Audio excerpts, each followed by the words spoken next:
The Lord be with you. And with your spirit. A reading from the Holy Gospel according to Saint Luke. Glory to you, O Lord.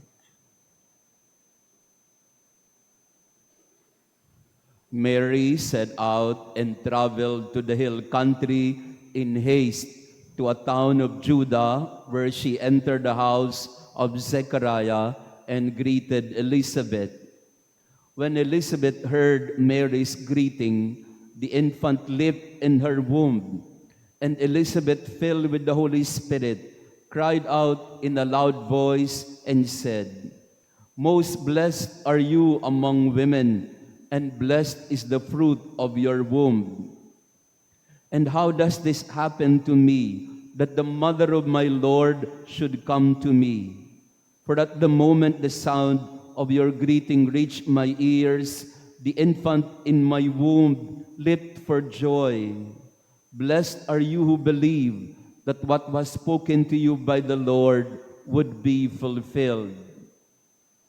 And Mary said, "My soul proclaims the greatness of the Lord. My spirit rejoices in God my Savior, for he has looked with favor on his lowly servant. From this day, all generations will call me blessed. The Almighty has done great things for me, and holy is his name.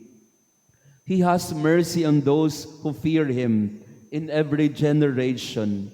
He has shown the strength of his arm. He has scattered the proud in their conceit. He has cast down the mighty from their thrones and has lifted up the lowly. He has filled the hungry with good things, and the rich he has sent away empty. He has come to the help of his servant Israel, for he has remembered his promise of mercy, the promise he made to our fathers, to Abraham and his children forever."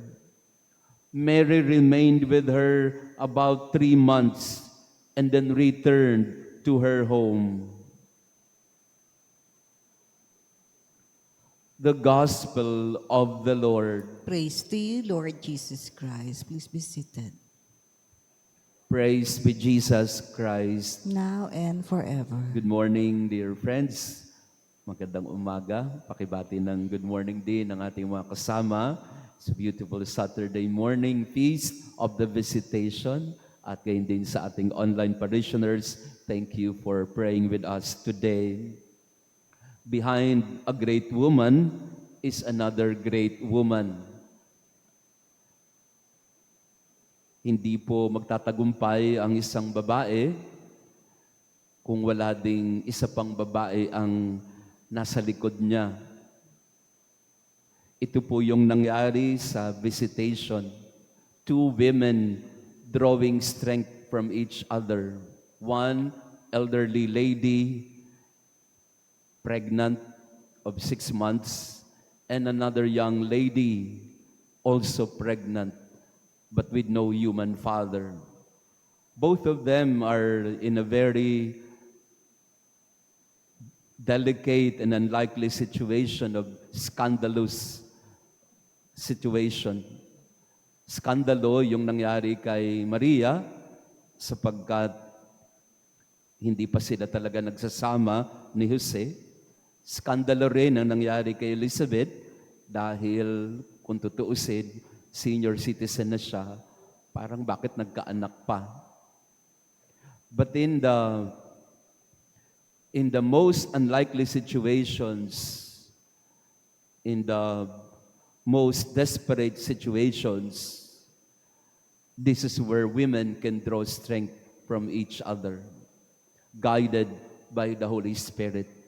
Women can have power from one another, not just relying on a man or a husband, but today we celebrate what we call, as Pope Benedict would call it, the feminine genius.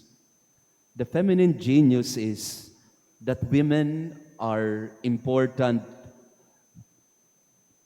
personalities or figures in the story of salvation. Hindi lang po lalaki. Siguro sa ating panahon ngayon, masyadong malakas yung machismo o masyadong malakas yung pananaig ng mga kalalakihan, lalo na sa iba't ibang larangan. Pero hindi na rin totoo yun. Dahil ang mga kababaihan din ay nahanap na rin kung sino sila at kung anong kaya nilang gawin. So behind every great woman is another great woman. Minsan po, no, ito yung karanasan ko, pagka may dalawang babae sa leadership position, dalawang babae, madalas nagkakalmutan. No? Parang hindi ka pwedeng magkaroon ng dalawang babae sa isang kaharian. Parang hindi pwedeng magkaroon ng dalawang reyna sa isang palasyo.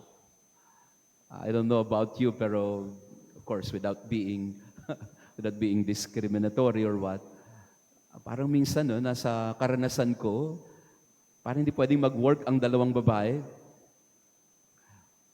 Parang isa lagi ang kakalmot ng isa. At maiiwan yung isa, aalis yung isa. So may mga karanasan tayo na women against women. At mahirap pagka nag-away yung dalawang babae, no? Dahil, well, I've seen a lot of these things in social media. Pag nag-away ang mga babae, talagang sabunutan, no? Tadyakan and all that. That's the negative side of women empowerment. But on the other hand, if women learn to cooperate, na hindi kailangan mag-inggitan, no? Minsan kasi sa isang kumpanya halimbawa, madalas pagka ang boss mo ay babae at ang subordinate niya babae, nako, madalas awayan. Pero pagka male and female ang tandem sa leadership, sa isang kumpanya, madalas maayos ang kanilang pag-uugnayan. There is a complementarity in the man and woman position in leadership. Pero pag parehong babae, ulit-ulit si Father, no? Pero kasi ganun ang nangyayari madalas. And therefore, Mary and Elizabeth, they're giving us a beautiful picture of what can happen if two women support each other. What can happen if women can learn to be there for each other, to protect one another. Mary visiting Elizabeth is her way, not just of validating whether the pronouncement of the angel was true, but also because she wanted to be there for Elizabeth, because she knew she was already an elderly woman and now having to labor and having to bear the burden of pregnancy. So Mary remained with Elizabeth for the entire duration of her pregnancy until her delivery. Sinuportahan niya. But at the same time, as Mary supports Elizabeth, Elizabeth also recognizes who it is that came to her. Who am I that the mother of my Lord should come to me? Yung nakatatanda, siya pa yung gumagalang doon sa bata na dumalaw. At yung batang dumalaw sa nakatatanda, nandun naman yung kanyang pagmamahal at pagkalingat, pag-aruga sa kanya. A beautiful picture when two women support and love and care for one another. And it's not just between them, it is also the children or the infants in their wombs, yung mga dala-dala nilang bata sa kanilang sinapupunan. They will draw their relationship from the dynamics of the relationship of their mothers. Because as they grow older, Jesus and John would have the same kind of relationship. John, always respectful of Jesus, and Jesus always honoring John. There is that mutual respect and care for one another. Si John the Baptist, hindi niya sinasapawan si Jesus. At si Jesus din, kanyang binibigyan ng parangal lagi si Juan. So Mary and Elizabeth became the inspiration of Jesus and John in terms of what it means to be cousins, what it means to be relatives, and most of all, what it means to be friends. And this is the beautiful story of the visitation, the divine friendship between Jesus and John, and this friendship, feminine friendship between Elizabeth and Mary. And the beautiful outcome all the time is a family atmosphere, a family kind of love and affection that they felt from each other. Sana ganito din no, sa ating mga pamilya, sa ating mga pamayanan, sa ating mga pagkakaibigan. Wala nang inggitan, wala nang pataasan. We are there for each other. Dinadalaw ang isa't isa, tinetext, mini-message ang isa't isa.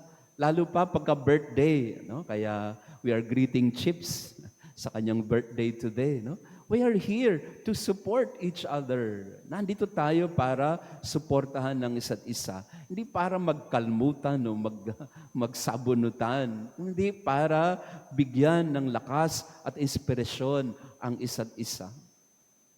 So here in our Mass for the visitation of the Blessed Virgin Mary, let us celebrate, first of all, celebrate the power of women and the great role that women has in our life. Let us also celebrate the power of friendship and support. Let us also celebrate the love that exists between and among families and relatives and kins. Pagdasal natin na itong pagdalaw ni Maria ay isang paraan din para tayo makadalaw sa isa't isa. When was the last time you have visited the people that you care for? Marami po ako nakakausap sa ating parokya, mga senior citizens. Minsan na lang dalawin ng kanilang mga anak. At ang kanilang kinakasama ng loob, Father, wala na eh. Paminsan-minsan na lang kami nakikita ng aking mga anak pag makaalala, pero madalas hindi. Parang what happened? Bakit natin nakakalimutan ang isa't isa?